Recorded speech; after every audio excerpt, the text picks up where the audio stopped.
Ano ang pinagmula ng salaysay tungkol kay Maria bilang Birheng Ina ng Diyos? Sa paniniwala ng Katolisismo, si Maria ay itinatanghal bilang Birheng Ina, Ina ng Diyos, at Reyna ng Langit. Ang mga titulong ito ay itinuturing na bunga ng natatanging papel niya sa pagsilang kay Jesus. Madalas na binabanggit ang pahayag ng anghel kay Maria sa Lucas Kapitulo 1 versikulo 28, Abaka, lubos na pinagpala, ang Panginoon ay sumasa iyo. At ang tugon ni Elizabeth sa Lucas Kapitulo 1 versikulo 43, paano mangyayari sa akin na ang ina ng aking Panginoon ay dumalaw sa akin? Sa pananaw ng Katolisismo, ang mga talatang ito ay patunay ng mataas na kalagayan ni Maria sa plano ng kaligtasan. Kalakip nito ang paggamit sa Jeremias Kapitulo 7 versikulo 18, kung saan nabanggit ang Reyna ng Langit, na sa kalaunan ay iniuugnay sa karangalan ni Maria bilang ina ng Mesiyas. Gayunman, kung sisiyasatin ang kasaysayan ng sinaunang mga sibilisasyon, makikita na bago pa man lumitaw ang Kristyanismo ay laganap na ang pagsamba sa mga banal na pigira ng ina. Sa Ehipto, si Isis ay tinawag na ina ng Diyos, at madalas ilarawan na karga ang sanggol na si Horus sa anyong halos kapareho ng mga larawang Kristiyano ni Maria at Jesus. Sa Mesopotamia, si Inanna ay kinilala bilang Reyna ng Langit, isang titulo na kalaunan ay inilipat kay Maria sa tradisyong Katoliko.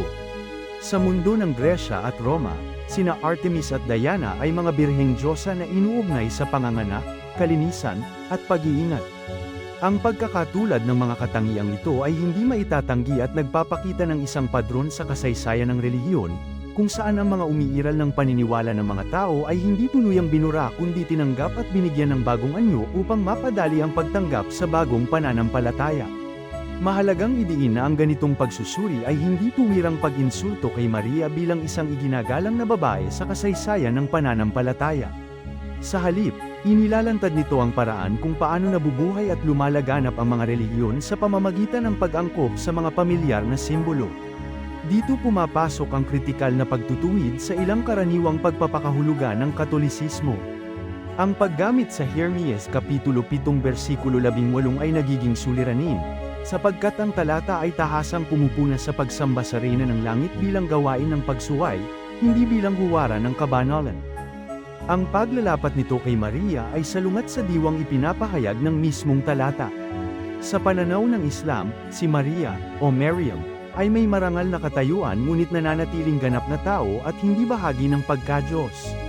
Malinaw itong ipinahayag sa Surah Al-Imran, O Maryam, tunay na pinili ka ng Allah at nilinis ka at itinangi ka sa lahat ng kababaihan sa mga nilalang. Dito makikita ang mataas na paggalang sa kanya nang hindi siya itinataas sa antas ng sinasamba. Sa Surah Maryam, isinalaysay ang himalang pagsilang ni Jesus sa pamamagitan ng utos ng Allah, na nagpapakita na ang kapangyarihan ay nagmumula lamang sa nag-iisang Diyos.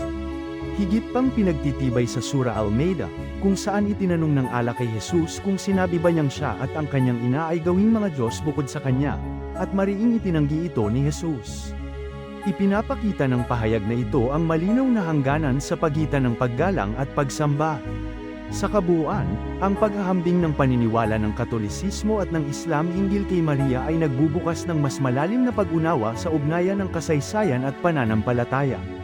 Ang Islam ay nananatiling tapat sa mahigpit na paniniwala sa kaisahan ng Diyos, habang kinikilala ang dangal ni Maria bilang isang huwarang babae.